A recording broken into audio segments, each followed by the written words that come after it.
mag-unboxing tayo ngayon ng Sony Xperia 10 III. So, ito. I-unbox natin. So, i-open na natin. Tingnan natin kung anong nasa loob. So, ayan. Ayan.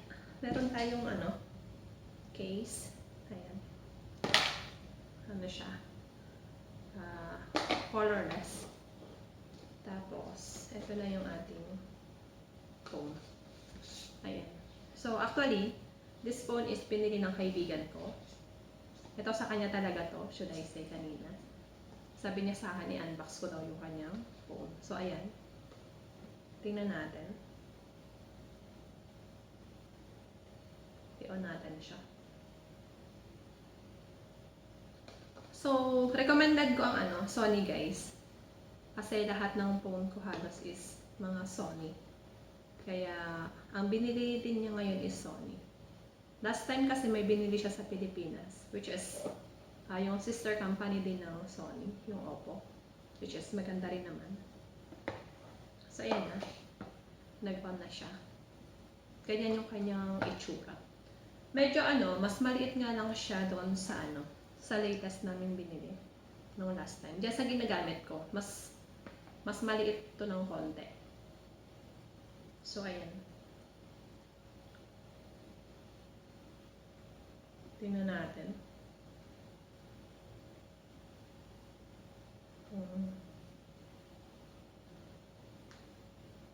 Oops. Paano ba? Ayan. Usually, di ba, yung Google search nandito sa taas. Pero dito sa Xperia 10 III is nandito sa baba yung Google search. So, ayan yung mga icon. Ayan. Maraming klase, guys. Yung mga icon niya. May mga bagong icon na nadagdag. So, ganito lang siya kasimple. Tingnan natin kung ano pa yung nasa box. Ayan. Meron siyang manual as usual. Ayan. Charger. Ito. So, sabi sa amin, wala itong free na headset. Kasi kinakailangan talaga namin pumunta sa sa shop ng Sony Ericsson para doon namin kuhanin. Pero since na wala nga kaming oras nung binili to, is hindi na lang namin kinuha. Pag may time na lang po pwede.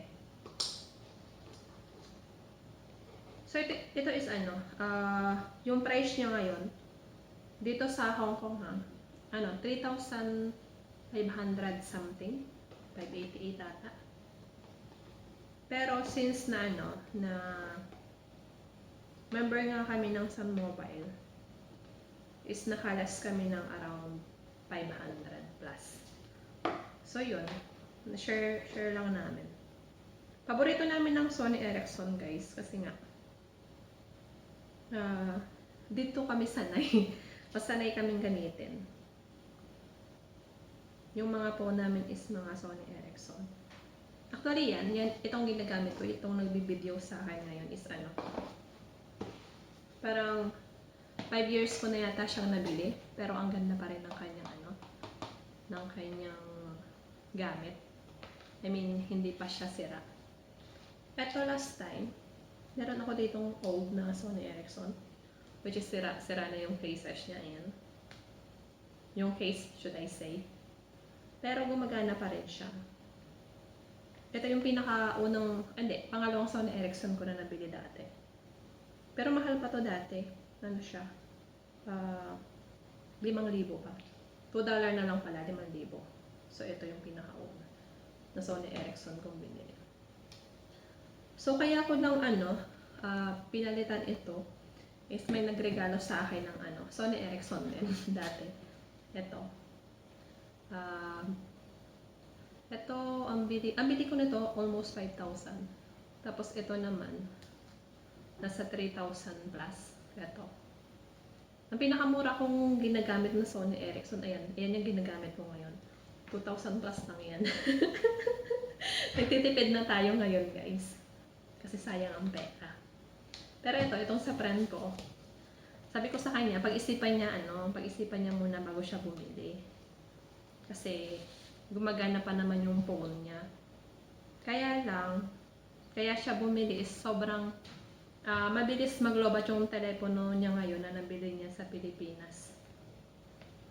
Kaya sabi niya, bibili siya kasi alam niyo naman sa trabaho namin, kinakailangan din namin talaga ng telepono kasi kapag may kailangang message or hindi pa pwedeng lobat-lobat kami. So ayun lang. Tapos bukod pa doon is meron kaming nakuha na itong free na buksan natin. So freebie to galing sa sa Sun Mobile, since na-member kami. Ito siya. Meron pala siyang sa loob. Ayan siya. Tingnan niyo yung loob, guys. Oh. Can open and close. Ayan o. I can use this one to open and close. Ang galing. Kaya pala meron siyang may pilitan siya. Pero nandito siya sa sa kanyang bottom. Sa kanyang puwetan. So, yun. Ito lang. So, tamang-tama guys, winter na. Pwede natin itong lagyan ng hot water, hot coffee, or depende. Pwede na namin patan yung luma namin na phone. Na mug. Meron kasi kami dyan. So, ayan. Ito yung resibo. Resibo ng payment.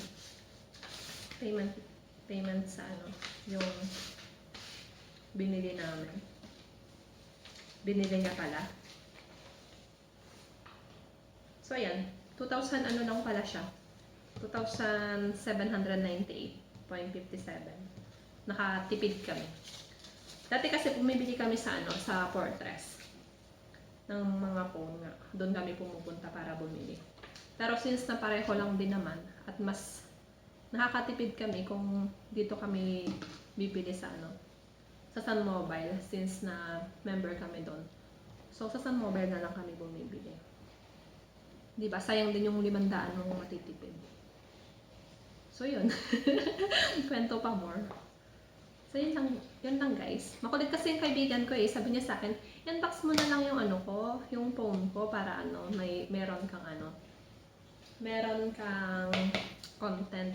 Kasi nga nitong mga nakaraang linggo, natatamad akong mag-video kasi nga wala nga akong ma-content. So yun. Magbababay na rin ako. Eto na siya.